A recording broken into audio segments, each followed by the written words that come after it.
Have you ever wanted to see the sights of Brisbane but didn't want to walk yourself? Well, today we are off on a Brisbane Segway Tour, and I'm not sure where we're going, but I guess we're soon going to find out. Hopefully the weather holds out. It is looking a little bit grim, and we have Cyclone Seth coming over probably in the next couple of days, so best of luck that we get in before the rain. But anyway, I hope you enjoy the tour. Well, here we are at Cannard's self-storage unit at West End in Brisbane to meet up with our Segway tour leader. No official office, and the Segways are locked up inside.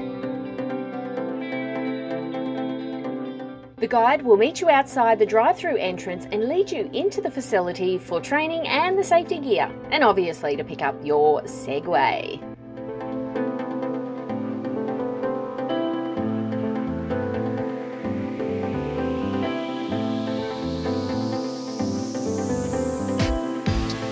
Always some paperwork to complete and to sign your life away, and then get fitted for your helmet. The tour leader will explain all the aspects of the Segway and show you how it works and manoeuvres around, forward, stop, and how to turn.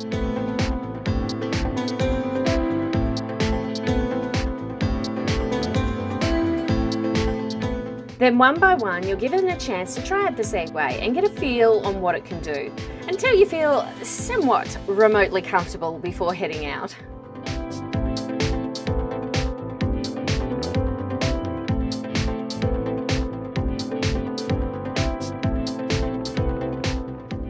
Once you all have your own Segways, there's about 5 minutes of running around until you get a little bit more secure in the Cannard storage shed.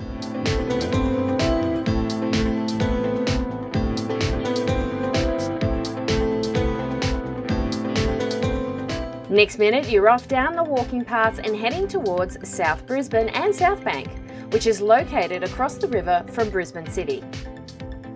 This particular tour started at 2:15 p.m. in the afternoon and went for about 1.5 hours. I know there are a few different tours that they run which can be shorter or longer and obviously go to a different area, so make sure you pick the best one that's suited for your situation. One of the more important things to know is to keep a safe distance away from the person you're following. You never know when you need to stop suddenly for pedestrians or any kind of traffic. This means a good couple of metres away.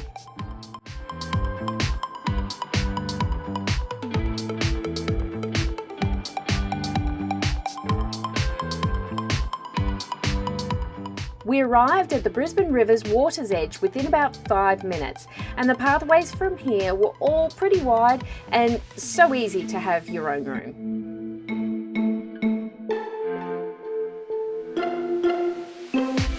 Most of the areas you drive on won't have any cars, but there will be plenty of walking traffic, prams, scooters, plenty of kids, and some push bikes, so you still need to take care and attention.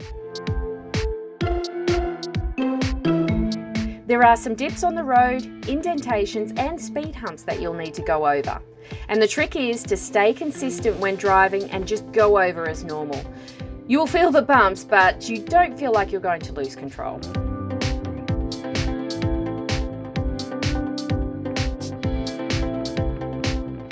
This is a really pretty part of the city to explore. Lots of greenery and well-maintained lawns.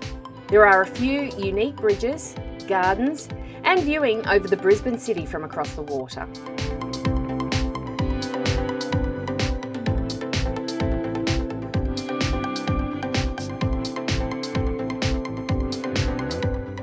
You'll be passing right by the Wheel of Brisbane, which is another great idea to check out later for some brilliant views.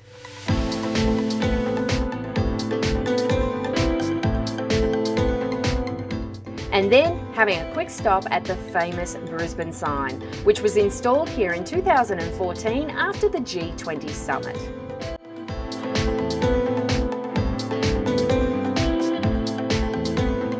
You will keep on travelling down the Southbank walkway, past all the restaurants and the River Quay amphitheatre. You will find heaps of pedestrian traffic here, and you should pay more attention.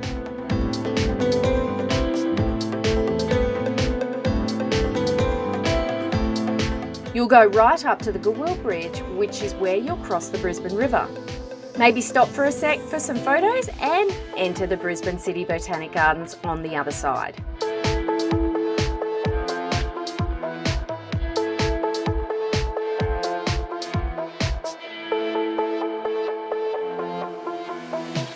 This is where your feet start to get a little numb too from standing in the same position all the time and operating the Segway. But you can move your feet slightly and especially wiggle your toes, and that might help a bit.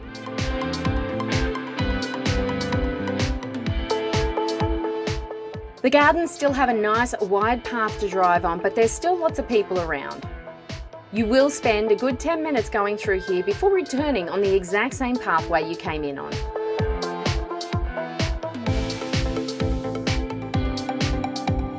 This means heading back over the Goodwill Bridge, through the Southbank Heritage Walk, past Streets Beach, which is the free man-made pool you might want to visit,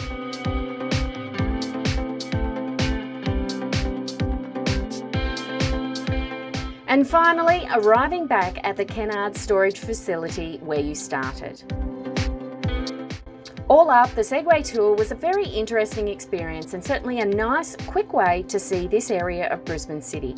So you should give it a go the next time you're around. If you're looking for other things to do in Brisbane City, click the link here and check out this kayaking experience on the Brisbane River.